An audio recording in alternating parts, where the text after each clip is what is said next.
Are there any questions here? Fadl, yes. Sir, while in Salah, right, when you're making the second sujood, right, and you're praying, let's say, either a 2 rakah prayer or a 4 rakah prayer, right, you were sit for tashahhud, right? So the imam, I know the imam says a takbir to go to the tashahhud, then says another takbir to get up, correct? If it's continuing the prayer, say in second rakah. If it's the last rakah, obviously only the takbir to sit. Okay? We're clear on that. So, does the follower, when he's praying alone or is following the imam, does he say that takbir all the time? Whether he's praying alone or he's following the imam? Clear. You're going to make the takbir in both situations. Behind the imam, after him, and for sure when you're by yourself. Whether it's going from second sajda to jilsa, sitting, third rak'ah, fourth rak'ah, wa hakadha. Every harakah of position, there's a rule. Every time you change the position, it's going to be a takbir. With or without the imam. Saying it out loud, different story, etc. But you're always going to make a takbir in which you're changing. It's like, look at it like this, method. Perfect example, cars, right?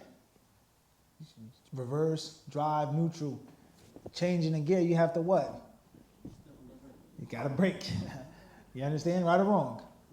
Reversing, starting it up. Braking is necessary for every transmission. So, keda salah, even if you're behind the imam. No transmission, no movement to the next without the brake.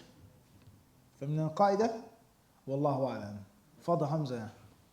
Is it haram for men to wear diamonds? No, it's not haram for men to wear diamonds. However, men should be mindful not to be too extravagant or, and not to be too girly, too fancy.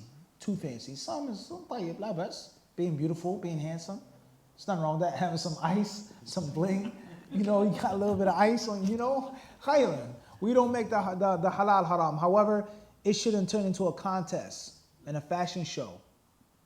It's not to turn into a contest and a fashion show. And there are many different, if you want to be honest, speaking about diamonds is a long discussion with regards to one's safety. You may have so many diamonds in which you now put yourself at risk. And we all know that story too well, right? You made it out the hood. You making money, whatever you do, but the wolves are still what? Still hungry. Their fangs and claws are sharp as ever. Their jaws are still powerful. So you go around flashing, I got this, I made this, I got this on my wrist, what you make in a year, I got on my neck, blah, blah, blah. Okay, no problem. The wolves are still hungry.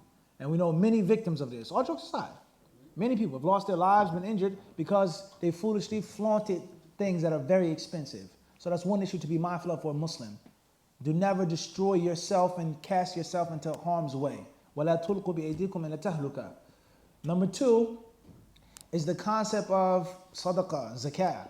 How much sadaqah could be given with a chain or a watch or a car or rims? How much could be done with this one article of clothing? Not saying that you can't have nice things, but you get the point I'm trying to make.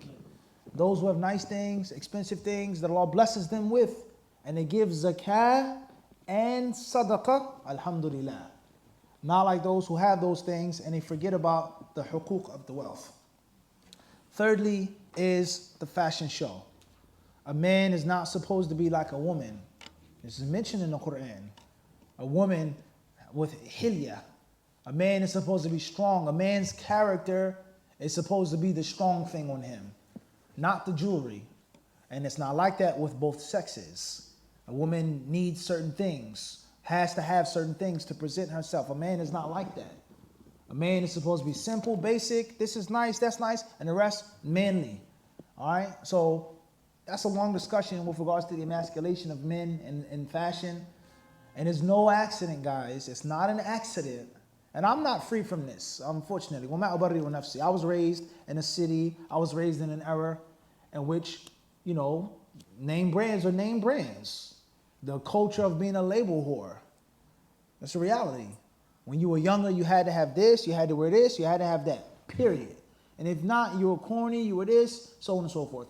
And many people, they went to jail, they lost their lives, they threw away their deen just to become a label whore and to say, I'm wearing it. I have on this, I'm rocking this. Am I making this up?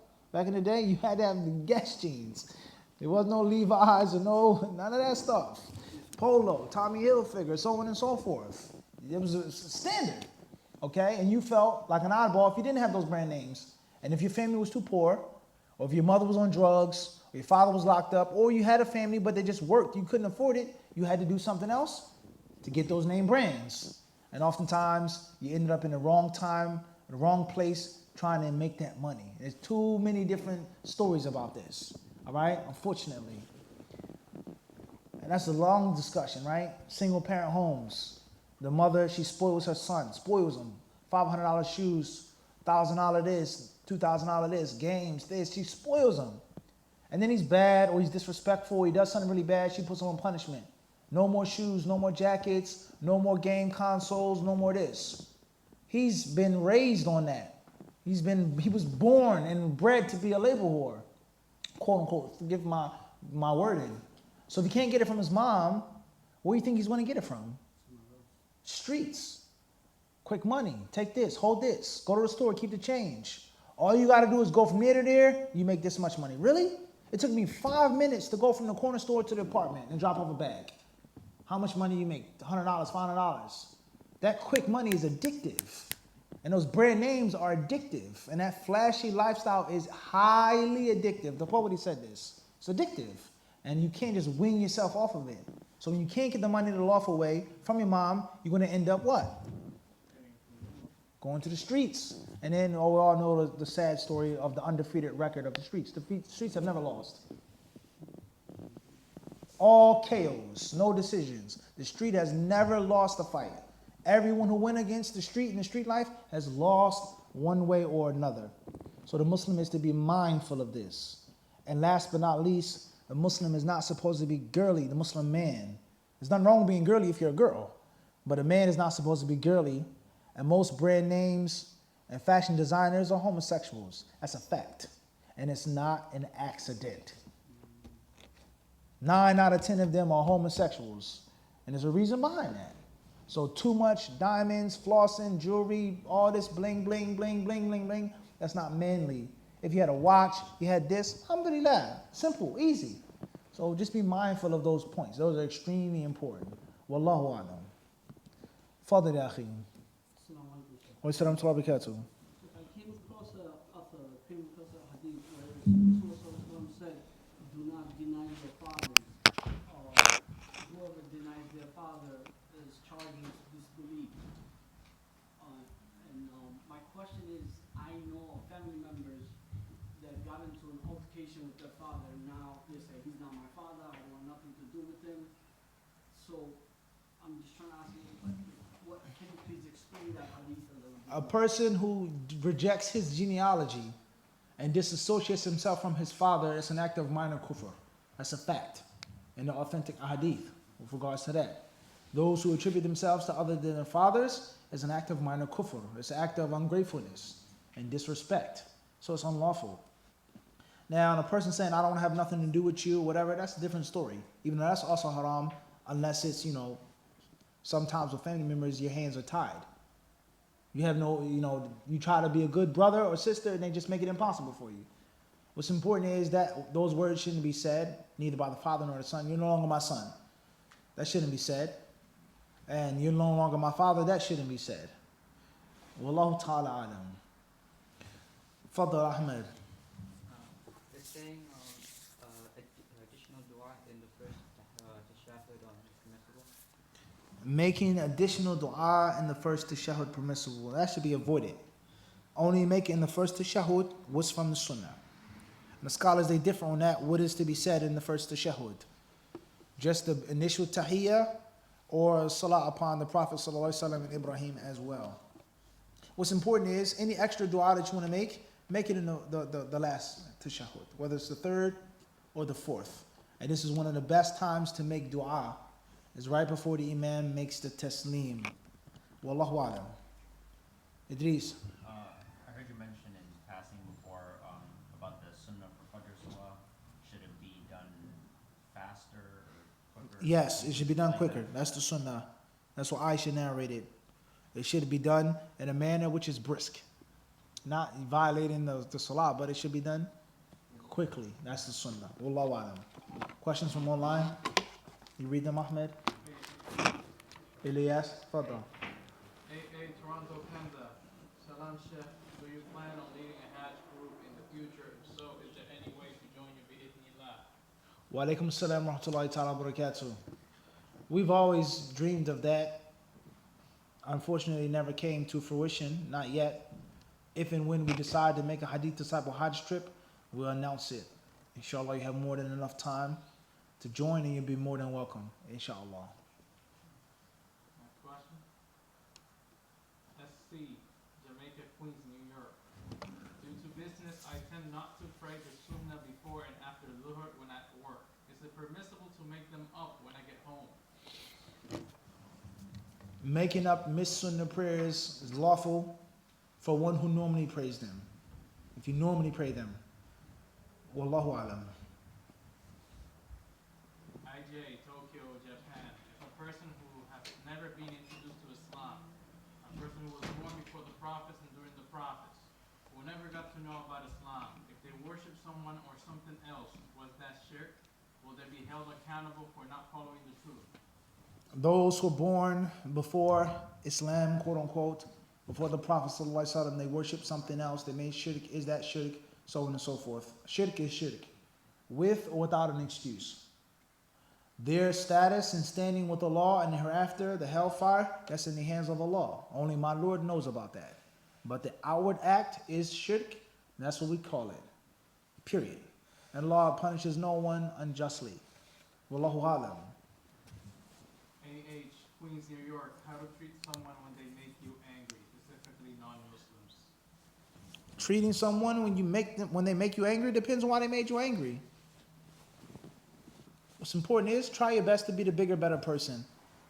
Inshallah. Try not to get angry. And if you do get angry, then don't act upon your anger. Wallahu alam.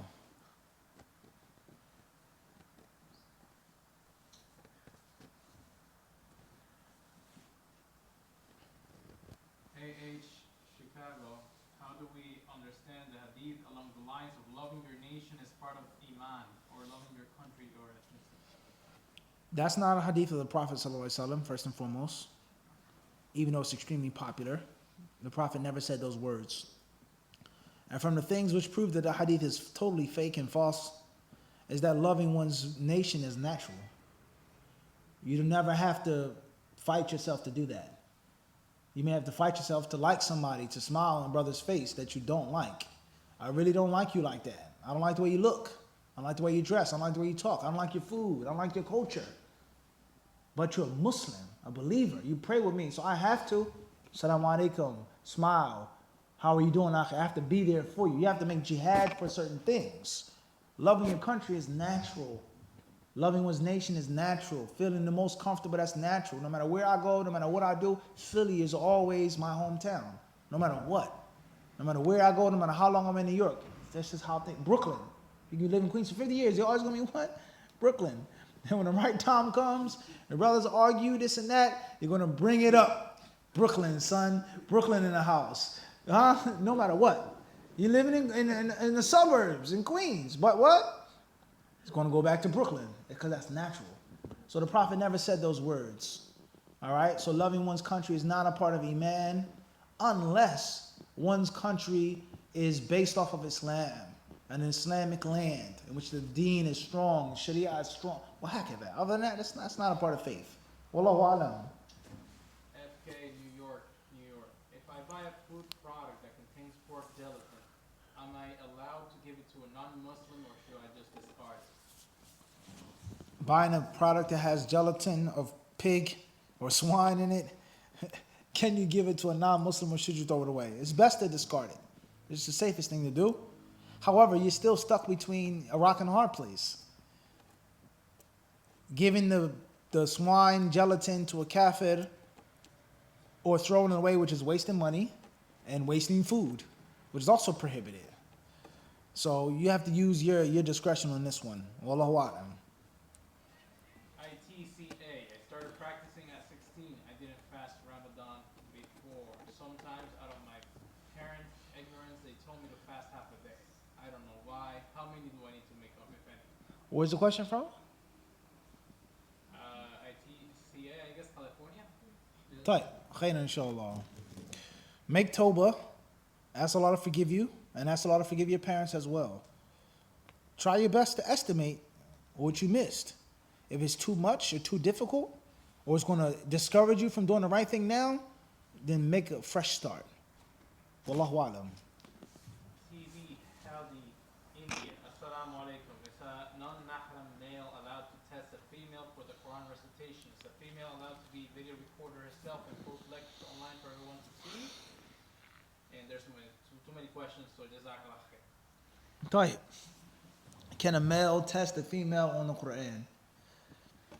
If there's a need, if there are no female teachers to do it, there's a need, there's no seclusion, there's no fitna, khayran. Be mindful, be careful. Many times when you're reciting and when you're testing someone who's reciting, you have to actually look at them. Some Quran teachers in Medina, they would, whenever a sister wanted ijazah, they would say, you have to lift up your screen. I need to see your lips, your teeth, your tongue. And then to make sure that the makhraj is what? وهكذا مخارج الحروف. This is real. They say there is no what? وهكذا. Okay, and there are other issues in fiqh in which a woman who covers her face may have to uncover her face, such as a courtroom. Or maybe even sometimes a marketplace with regards to claiming that you sold me this product, looking at someone, whatever the case may be. I don't know him. If there's a need and there's no fitna and it's nothing haram, hopefully there's nothing wrong with that. If a female teacher can do it, then that's best. وهكذا. As far as the sister recording herself and posting herself online, doing lectures, reciting the Quran, I also forgot to mention is that the Prophet ﷺ commands us to beautify the Quran with our recitation. In many hadiths, the Prophet encourages us to recite beautifully. So the nature of someone reciting the Quran, especially someone who's elite, ijazah, student. So this woman, she's going to beautify her voice. She's going to be reciting in a beautiful manner. So we have to be careful, be mindful of that. And shaitan does not show prejudice to the people of the Quran. Shaitan does not show prejudice to a qari. Oh, he's a qari, I'm not going to what? I'm not going to bother him. La. Ibn al-Jawzi, rahimahullah, he mentions about Iblis's deception upon the Qurra and the Ahl Hadith and the Sufis, etc. He's going to attack everybody. So be careful. As far as a sister posting herself online, then that depends. If your sister doesn't wear niqab outside of the household, being online without niqab, what's the difference? Sister who does wear it, different story. How you talk, how you behave online, we've spoken about this before. There are levels to Islam. There are many Muslim women today, unfortunately, who don't cover at all. A great number. They don't cover, period. So for a sister to get on YouTube and to do a hijab tutorial or an Islamic makeup tutorial, that's better than a sister who wears nothing. That's better. And perhaps she's inspiring sisters, even if it's a bun or the turban or just the normal kimar with a tight shirt. That's better than what? Than nothing. Women who wear different colorful overgarments, it's a little tailored around the waist, whatever the case may be, that's better than sisters who just wear a kimar. Women who wear loose overgarments without covering their face, they're better than that. So there are levels. So depending on your level will determine on what you can and cannot, should and shouldn't be doing on what? YouTube. That's how I would answer that question. Everyone isn't the same. Let's keep it real. There are people who barely do this. That's better for them to be doing it on YouTube with some Islamic identity than someone what? Who has nothing, scared to be a Muslim. And a woman talking to men or giving some type of benefit or dawah, it's not necessarily haram. There are certain rules, there's an etiquette, but it's not absolutely haram. You get the point I'm trying to make? Wallahu alam. Assalamu alaikum. OJ, G, London, UK. If a man abused a person without them knowing, does he need to seek forgiveness from them in order to achieve true repentance? You have to seek forgiveness from them if you oppress them without them knowing. Yes, that's a condition of that tawbah. If you don't know who they are, different story, but try your best and you just tell them, look, I stole this from you 10 years ago. I'm sorry. I did this to you. You didn't know. If you can, if it's possible. Wallahu alam. Fadal. One last question. Does it matter if that person accepts their apology or? If they don't accept, you've done your job. Khalas. As long as you're sincere. Wallahu alam. Ottawa, Canada. What is the etiquette of visiting the Prophet sallallahu alaihi wasallam grave?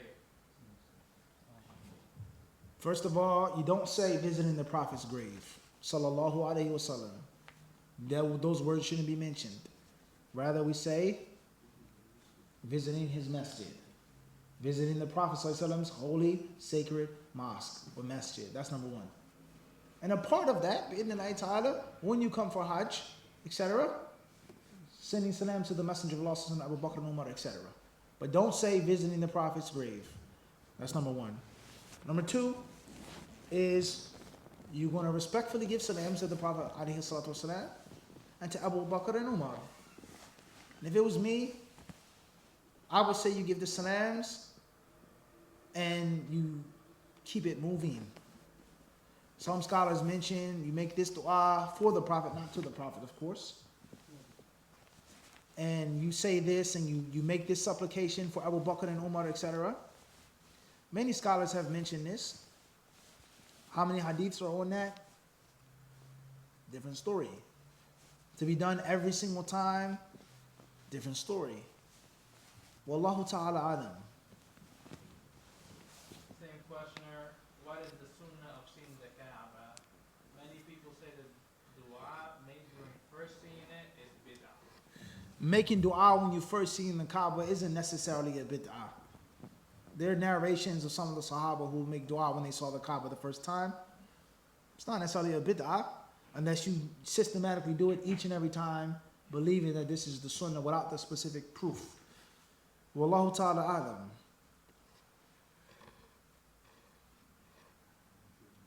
Bronx, New York, TA. Is it considered cutting ties of kinship if you don't want your kids to visit their uncle or aunt's family who openly does haram? Your aunts and uncles, their family members who openly perform haram in front of your children, it's not cutting the ties of kin if you don't allow them to go over there, but try to figure out a way to see them and visit them. Have home court advantage. Have them come over your house, in which we have Sprite. It's no gin. Or, Seagram's is ginger ale, not the other type of Seagram's. Whack at that. We watch something which is okay to watch on the television. Try your best. Wallahu alam. Hey, K, London, UK. What happened to that brother that ate the hot chip? Allahu Akbar. The brother who ate the hot chip, he's good, alhamdulillah. He was good the same night. Some unpleasant things happened. We didn't have that on the camera. But alhamdulillah, after he took the challenge, he actually thanked me. He made dua for me. He said, I thank you for making me take the challenge. He's good, alhamdulillah. But speaking of that brother, he said you've been ghosting him. I've been ghosting him? Yeah. Be careful of the narration of some people, Yaqi. Be careful. Khairan, inshallah. Wallahu alam. Any other questions before we stop? Okay. Muzammil. When sitting and praying, when someone makes a Quran sujood, should you bend your back or only move your head? And when you're in the tashahhud while sitting, do you some people they put their hands out like that, they go down, they put their hands right, they put the palm out like that, as to maybe represent the floor or something, Understood. right? Understood.